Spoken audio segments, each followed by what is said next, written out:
Hello everyone, this side Jatin Rajpal. Welcome to our channel. So आज की video में हम 11th क्लास का जो पहला चैप्टर चल रहा था इंट्रोडक्शन, उसकी पार्ट 3 लेके आए हैं।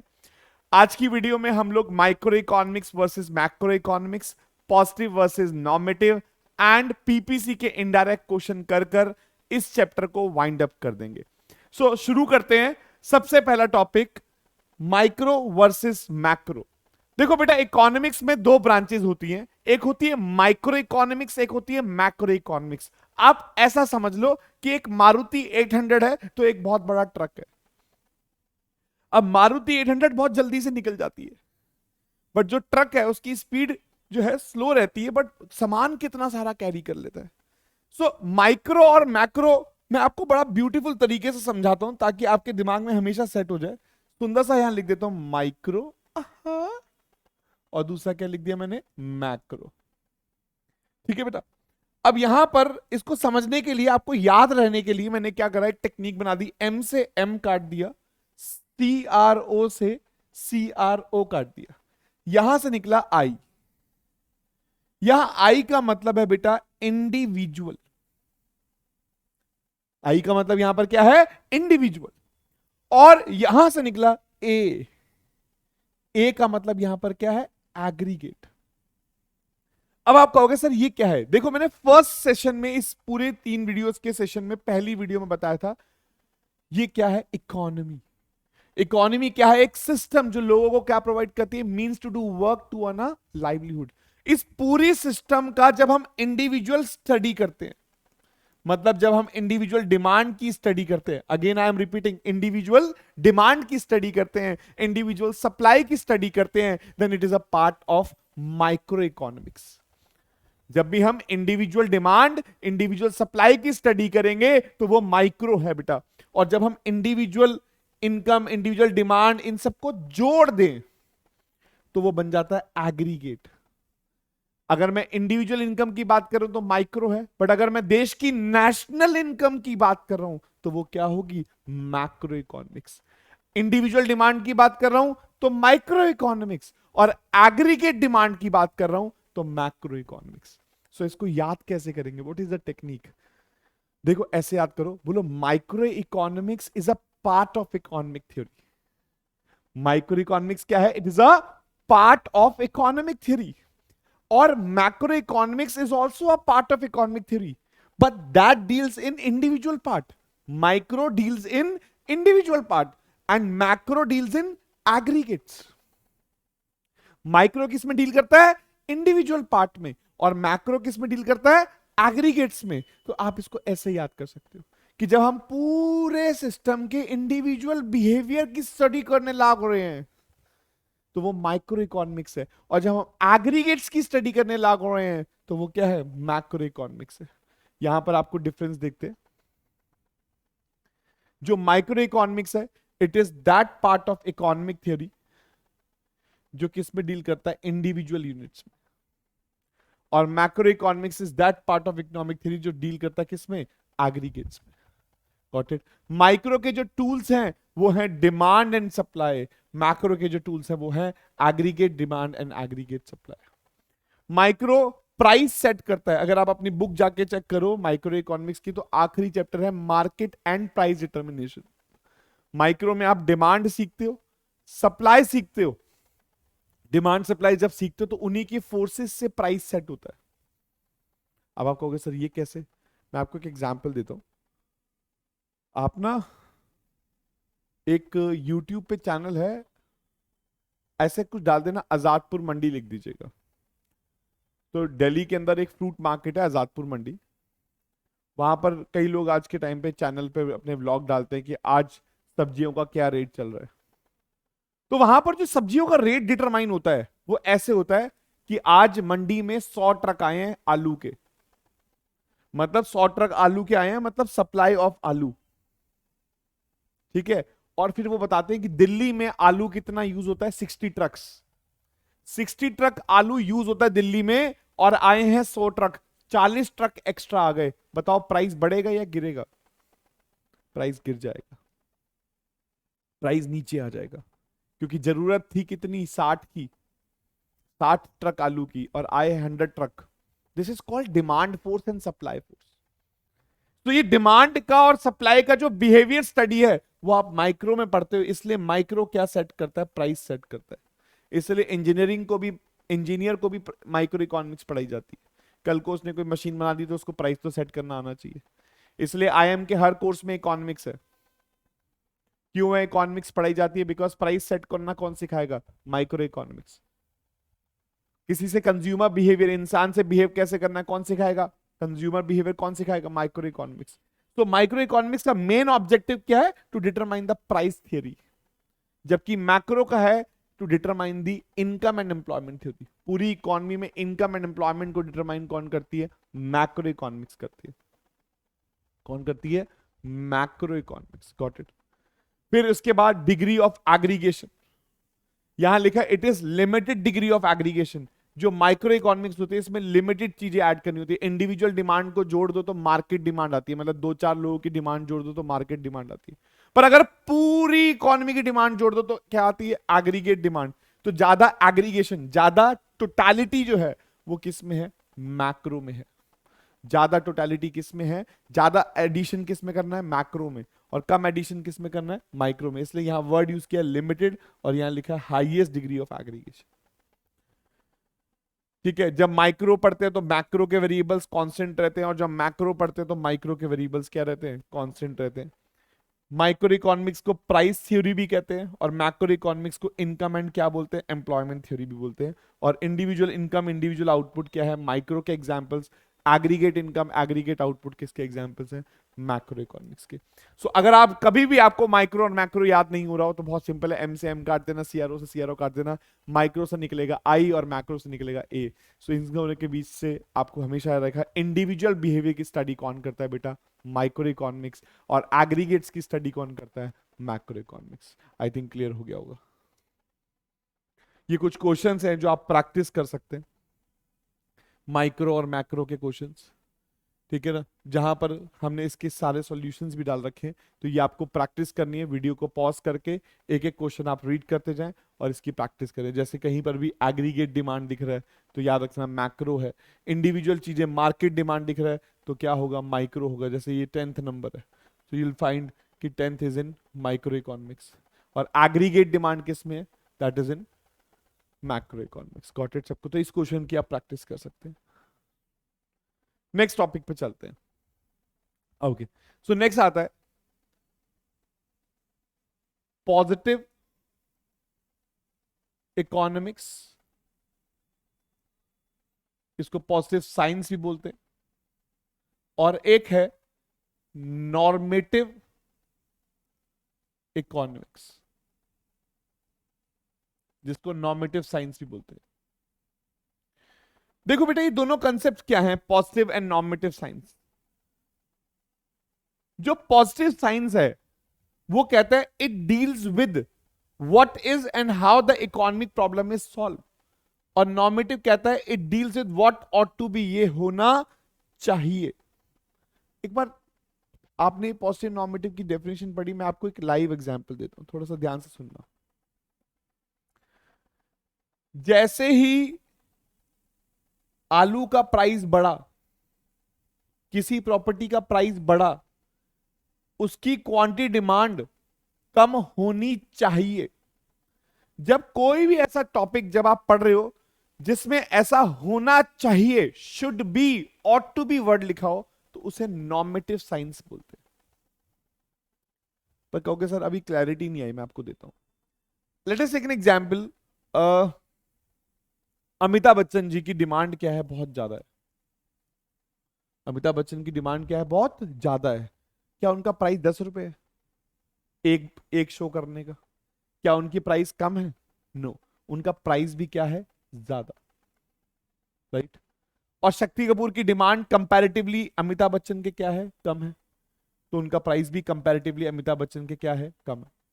कहने का पर्पस, ये जो पॉजिटिव साइंस है ये चलती है कॉज पे एंड इफेक्ट पे। किस पे चलती है? कॉज पे और इफेक्ट पे। अमिताभ बच्चन सर की फैन फॉलोइंग बहुत ज्यादा है। कारण क्या है? फैन फॉलोइंग बहुत ज्यादा है। इफेक्ट क्या आ रहा है? प्राइस भी ज्यादा है। एक एक शो का प्राइस बहुत ज्यादा है। इनकी फैन फॉलोइंग कम है शक्ति कपूर जी की कंपैरेटिवली टू अमिताभ बच्चन, इसलिए प्राइस थोड़ा सा क्या है, कम। सो पॉजिटिव साइंस क्या कहता है, पॉजिटिव साइंस बड़ी क्लियर बात बोलता है, it deals with as they are, it deals in realistic situation.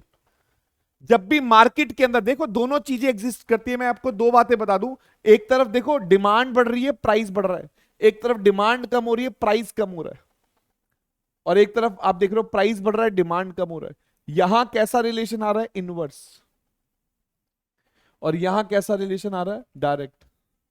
यहां पहले डिमांड बोला है फिर प्राइस बोला है, यहां पहले प्राइस बोला है फिर डिमांड बोला है।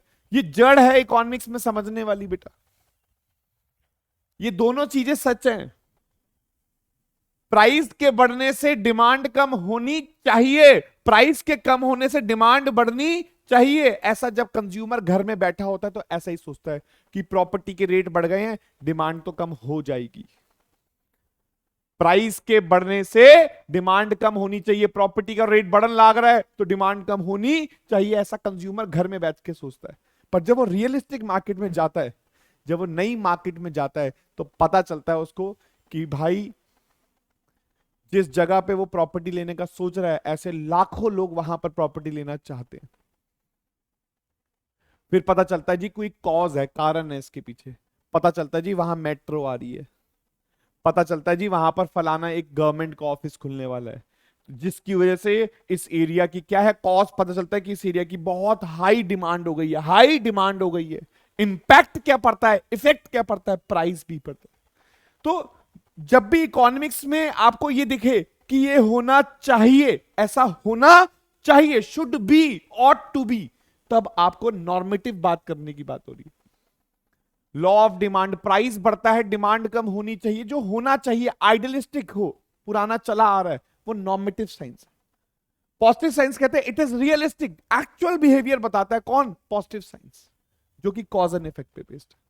तो इसलिए अब अगर आप इसका डिफरेंस पढ़ोगे तो positive deals with what is and how the economy problem क्या करनी है, सॉल्व, जबकि नॉर्मेटिव डील्स कहता है शुड बी, ऐसा होना चाहिए। ठीक है, पॉजिटिव साइंस में भी it can be verified with actual data, positive science में सब कुछ आप एक्चुअली वेरीफाई कर सकते हो, जबकि नॉर्मेटिव साइंस में you can't verify the data because ऐसा होना चाहिए, वो सजेस्टिव नेचर का होता है। ठीक है, ये इसका जो पर्पस है पॉजिटिव साइंस का, it make real description of the economic activity, ये रियलिस्टिक चीजों पे चलता है, कॉज एंड इफेक्ट जैसी सिचुएशन पे चलता है, जबकि ये आइडियलिस्टिक सिचुएशन पे चलता है। ऐसा चल रहा है तो चलने दो। ये जो है ये फैक्ट्स के ऊपर कोई सजेशन, ये जो है अपनी बातों में कोई सजेशन नहीं देता positive science, it is like a cause and effect, ये कारण है ये इफेक्ट है। अमिताभ बच्चन की डिमांड ज्यादा है, इफेक्ट ये है प्राइस भी ज्यादा है। ठीक है, तो ये सजेस्टिव नहीं है, जबकि ये वाला जो है ये इंडिविजुअल ओपिनियन का क्या होता है, सजेशन, ऐसा होना चाहिए। ठीक है, value judgement, it does not give any value judgement, ये जजमेंट नहीं है तो न्यूट्रल रहता है, जबकि ये क्या देता है, वैल्यू जजमेंट देता है। ठीक है, तो जब भी आपको पॉजिटिव और नॉर्मेटिव साइंस को डिफरेंशिएट करना हो तो व्हाट यू कैन डू, जहां पर भी should be, ought to be word लिखे हो वो नॉर्मेटिव साइंस है, ऐसा होना चाहिए, और जहां ऐसा ना हो वो कौन सा साइंस होगा, पॉजिटिव साइंस होगा। क्वेश्चन प्रैक्टिस करके देखते हैं थोड़े से। For example, people should save more, should word आ गया, शुड आ गया तो आंसर क्या होगा, नॉर्मेटिव, फर्स्ट पॉइंट ये रहा। In India pollution is increasing, answer क्या आ गया, कहीं पर भी should be ought to be नहीं है, आंसर क्या आ गया, this one. Then government should word आ गया तो क्या आ गया, नॉर्मेटिव, यहां शुड वर्ड आ गया तो आंसर क्या होगा, normative. This is the way you can solve the question. Got it सबको, is it clear everyone? In India tax slabs is increasing, realistic situation है, जब भी कोई चीज रियलिस्टिक लगे, कॉज एंड इफेक्ट बेस्ड लगे तो आंसर क्या होगा, पॉजिटिव। सो याद कर लो, normative science deals with what ought to be, positive deals with as they are, as they are. एक सजेस्टिव है, एक नॉन सजेस्टिव है, एक एक एग्जाम्पल करो, 3 नंबर तैयार। आइडेंटिफाई करने आता है तो दिस इज द ट्रिक जो मैंने आपको भी बताई है। गॉट इट सबको? So this is all about the entire chapter. हमने पहले पार्ट में पढ़ा what is economy, economy system that provides people means to do work to earn a livelihood. There are three basic activity of economy: production, consumption and investment, जिसको capital formation बोलते हैं. फिर मैंने बताया what is economics. Economics is a social science that studies a human behavior as a relation between ends and scars which have alternative uses. फिर मैं आपको बता रहा था what is economics is all about. Economics is all about making choices in the presence of scarcity. Why does an economic problem arises? Economic problem arises due to scarcity of resources, but the reasons are human wants are unlimited, resources are limited and having alternative uses. हर economy की common problem कौन सी होती है? Central problem होती है what to produce, how to produce and for whom to produce. यहां तक हमने पार्ट 1 कंप्लीट किया. पार्ट 2 में आप आए, हमने कहा what to produce, how to produce and for whom to produce का सॉल्यूशन कौन करेगा? पीपीसी करेगा, प्रोडक्शन पॉसिबिलिटी कर्व, जिसको हम पीपीएफ भी बोलते हैं और ट्रांसफॉर्मेशन कर्व भी बोलते हैं. सो पीपीसी के अंदर मैंने आपको बताया production possibility curve. It is a curve that depicts all the possible combinations of two goods that the economy can produce with the given technology and resources. फिर हमने इसकी 3 असम्पशंस पढ़ी. टेक्नोलॉजी को कांस्टेंट रखेंगे, रिसोर्सफुल एंड एफिशिएंट यूज करेंगे, and last हमने कहा all the resources in economy are not equally efficient. फिर हमने बड़ा पीपीसी कर्व जो होता है वो डाउनवर्ड होता है, क्योंकि production of one good can be increase only after sacrificing some quantity of other good. आप जब एक्स की क्वांटिटी बढ़ाते हो तब वाई कम हो जाता है, वीट बढ़ाते हो तो टैंक कम हो जाता है. अब जब दो रिलेशन इनवर्स होंगे तो शेप कैसी जाएगी? डाउनवर्ड. तो इसको लिखते कैसे हैं? Why PP curve is downward sloping because production of one good can be increase only after sacrificing some quantity of other good. But जो पीपी कर्व होता है वो डाउनवर्ड जो है वो 3 तरीके की डाउनवर्ड शेप होती है. Downward concave, downward straight, downward convex. ठीक है, तो हमने कहा पीपीसी कैसा होता है? डाउनवर्ड कॉनकेव होता है. क्यों? क्योंकि यहाँ एमओसी, मार्जिनल अपॉर्चुनिटी कॉस्ट, बढ़ रही होती है. इसका जो स्लोप है वो इंक्रीज हो रहा होता है. इसी का एक और स्लोप भी है MRT, marginal rate of transformation, वो इंक्रीज हो रहा होता है, जिसकी वजह से शेप कैसी बन जाती है? कॉनकेव बन जाती है. देन उसके बाद हमने समझा कि जो पीपीसी है क्या वो स्ट्रेट लाइन हो सकता है? हमने कहा हाँ हो सकता है if we assume MOC is क्या? कांस्टेंट. क्या पीपीसी कॉन्वेक्स हो सकता है? बिल्कुल हो सकता है if we assume MOC is decreasing. इस तरीके से हमने पीपीसी के बारे में पढ़ा.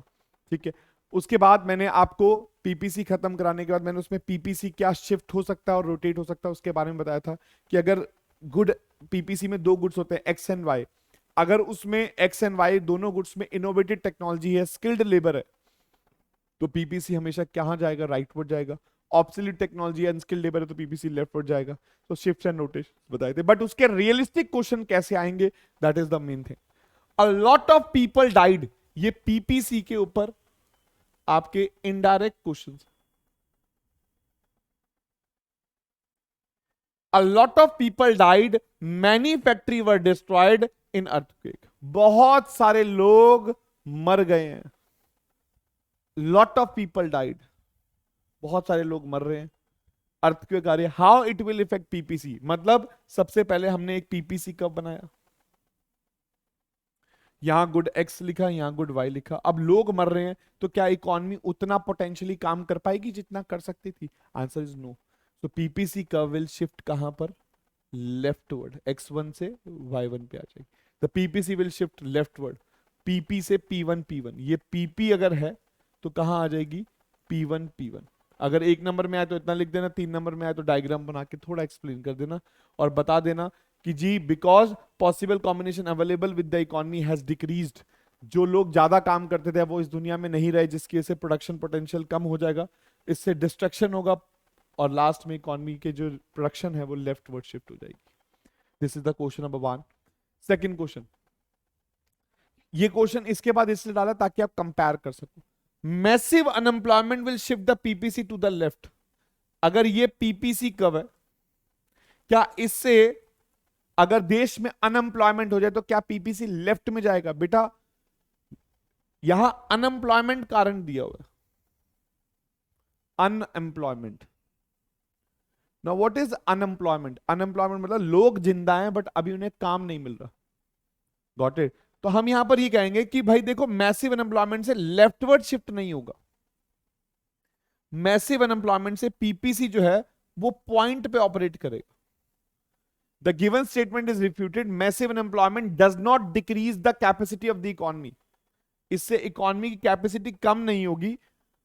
No shift of PPC. However, the economy will operate some point inside the PPC due to underutilization of resources. जो resources थे पहले PPC पे ऑपरेट करते थे तो PPC पे काम कर रहे थे, रिसोर्स फुलर यूज हो रहे थे. अब रिसोर्सेज अंडर यूटिलाइज होंगे. तो यहां पर आंसर क्या आएगा? Under utilisation of resources. तो क्या बोलेंगे? Under utilisation of resources. Is it clear everyone? इसको अंडर यूटिलाइजेशन ऑफ रिसोर्सेज बोला जाएगा।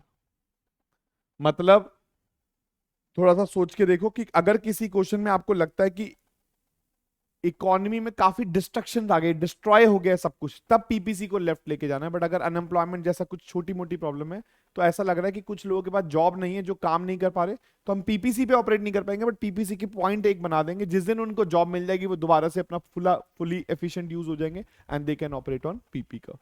तो this is a difference between destroy हो जाना इकोनॉमी और कुछ टाइम के लिए प्रॉब्लम आ जाना। उन दोनों में एक डिफरेंस है एक तरीके से। एक क्वेश्चन है ताकि आपको पीपीसी के सारे पॉइंट समझ आ जाए। On the basis of the given diagram answer the following question. आपके पास एक डायग्राम दिया हुआ है। इन केस अगर आपको डायग्राम विजिबल नहीं है, तो मैं इसको थोड़ा सा और सुंदर बना देता हूं, मतलब इसके पॉइंटर्स क्लियर कर देता हूं आपको। ठीक है, यहाँ पर ए पॉइंट है, यहाँ बी पॉइंट है, यहाँ सी, यहाँ जी, यहाँ पर डी लग रहा है, यहाँ ई है, यहाँ पर एफ पॉइंट। ठीक है, अब कह रहे हैं on the PP curve A E, on the PP curve of A and क्या E, if economy decide to produce 50 million ton of wheat. अगर इकोनॉमी ने ये डिसाइड कर दिया कि सारा पैसा किस पे लगाना है, व्हीट पे लगाना है, तो पूछ रहा है कि टैंक कितना बनेगा। अगर एक इकोनॉमी अपना सारा पैसा एक गुट पे खर्च कर देगी, तो टैंक क्या बनेगा? जीरो बनेगा। सो आंसर वुड बी क्या होगा? जीरो। आंसर वुड बी क्या होगा? Zero. Next question, if there is a growth in resources. अगर आपको लगता है पीपीसी कर्व के अंदर ग्रोथ हो रही है, what will happen to the PP curve? तब क्या होगा? तब पीपीसी जो है राइटवर्ड चला जाएगा।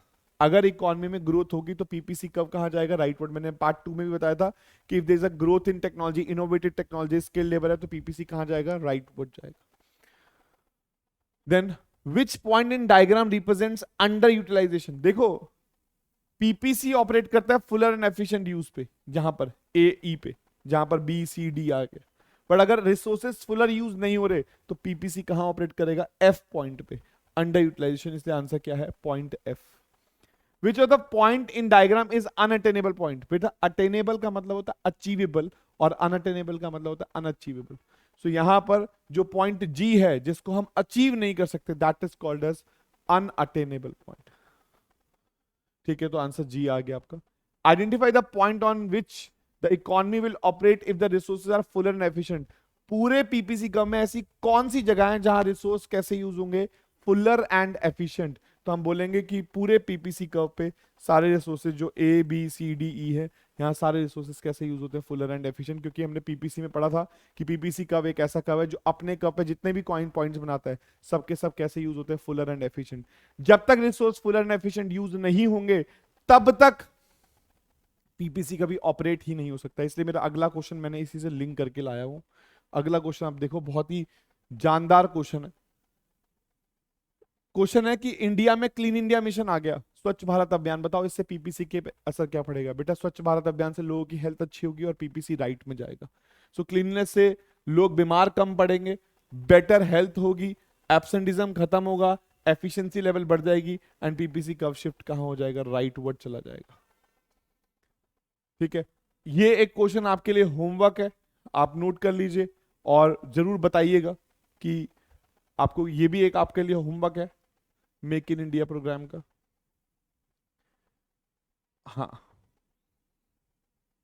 ये एक क्वेश्चन है, ये भी अनएम्प्लॉयमेंट पे है। हाँ, ये भी आपके लिए एक होमवर्क क्वेश्चन, होमवर्क क्वेश्चन आपके लिए। ये लास्ट के 4 से 5 क्वेश्चन हम लोगों ने आपके लिए होमवर्क के डाले हैं। तो हम कोशिश करेंगे कि ये क्वेश्चंस आपके लिए होमवर्क के लिए पीडीएफ में नीचे लगा दें, आप इसको प्रैक्टिस कर लीजिएगा। इस चैप्टर का सबसे मोस्ट इंपॉर्टेंट एरिया जो है that is PPC. PPC concave क्यों होता है, राइटवर्ड लेफ्टवर्ड क्यों जाता है, वो उसकी प्रैक्टिस रिटर्न में कर लीजिएगा। 1 नंबर में आपको अपॉर्चुनिटी कॉस्ट के टॉपिक्स आ सकते हैं। So these all are the important topics. मैं पूरे चैप्टर में इंपॉर्टेंट बता देता हूँ। What to produce, how to produce and for whom to produce में कोई एक आता है 3 नंबर का। 1 नंबर में अपॉर्चुनिटी कॉस्ट आपको मिल जाएगा। पीपीसी कॉनकेव क्यों होता है उस पर क्वेश्चन आ सकता है, राइटवर्ड लेफ्टवर्ड शिफ्ट के ऊपर क्वेश्चन आ सकता है, और पॉजिटिव और नॉर्मेटिव का डिफरेंस आ सकता है। ये जरूर आप लोग प्लीज प्रैक्टिस कर लीजिएगा, उसके बाद आपके स्कूल में एक भी नंबर नहीं कटेगा। सो यहीं पर वाइंड अप करते हैं। Thank you so much, have a nice day, God bless you.